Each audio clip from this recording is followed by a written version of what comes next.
चारित्र्यहीन पत्नीची लक्षणे. तुमची पत्नी सतत काही ना काही कारण काढून घराबाहेर एकटी जात असेल तर चारित्र्यहीनतेचं हे फार मोठं लक्षण आहे. कदाचित ती तिच्या प्रियकराला भेटण्यासाठी जात असावी. अशा वेळी तिचा पाठलाग करून नक्की भानगड काय आहे ते तपासा. तुम्ही तिला घराबाहेर जाण्यापासून अडवलं तर अशी स्त्री भांडू लागते, चिडते आणि रडते. चारित्र्यहीन स्त्री जेव्हा परपुरुषासोबत जाते तेव्हा तिला स्वतःच्या नवऱ्याच्या लहान सहान गोष्टीचा राग येऊ लागतो. ती सतत नवऱ्याचा अपमान करते, विनाकारण त्याला टोमणे मारते. तिला नवऱ्याची कोणतीही गोष्ट आवडत नाही. स्वतःचा मोबाईल सतत जवळ बाळगणे, नवऱ्याला मोबाईल देण्यास टाळाटाळ करणे. परपुरुष भेटल्यानंतर या चारित्र्यहीन स्त्रिया स्वतःचे फोटो व्हिडिओ त्या व्यक्तीसोबत शेअर करतात. कॉल आल्यानंतर दूर जाऊन कॉल रिसीव्ह करणे, अगदी हळू आवाजात कुजबुजत फोनवर बोलणे, या सर्व गोष्टी चारित्र्यहीन स्त्रीची लक्षणे दाखवतात. शक्यतो एखादी विवाहित स्त्री स्वतःच्या पतीची, मुलाबाळांची आणि घरातील इतर व्यक्तींची काळजी घेताना दिसून येते. मात्र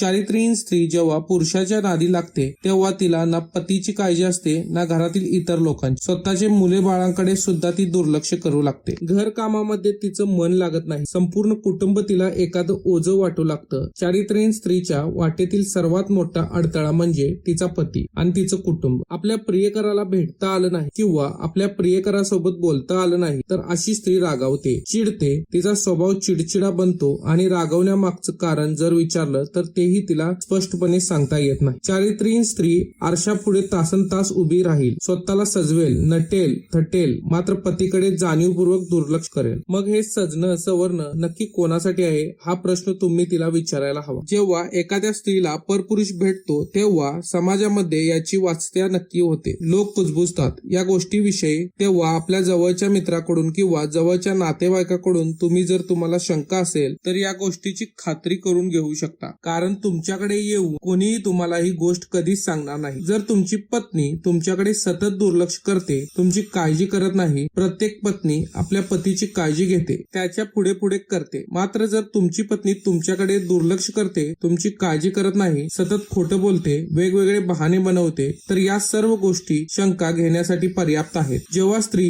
परपुरुषाच्या नादाला लागते तेव्हा तिला तुमचं तिच्या जवळ येणं, तिच्यासोबत काही वेळ स्पेंड करणं हे आवडत नाही. तुम्ही जितके घरापासून दूर राहाल, राम राहाल, तितकंच तिला चांगलं वाटतं. तुम्ही जवळ येताच ती दुखी, कष्टी बनते. तुम्ही तिला बोर वाटू लागता. तर मित्रांनो, ही होती चारित्र्यहीन पत्नीची काही लक्षणे. व्हिडिओ आवडल्यास एक लाईक करा, शेअर करा व असेच नवनवीन व्हिडिओ पाहण्यासाठी आमच्या या पेजला नक्की फॉलो करा. जर युट्यूबवर व्हिडिओ पाहत असाल तर चॅनलला सबस्क्राईब करा आणि शेजारचं घंटीचं बटन देखील दाबा. असेच नवनवीन व्हिडिओ पाहण्यासाठी आमच्या या पेजला नक्की फॉलो करा. व्हिडिओ पाहिल्याबद्दल धन्यवाद मित्रांनो.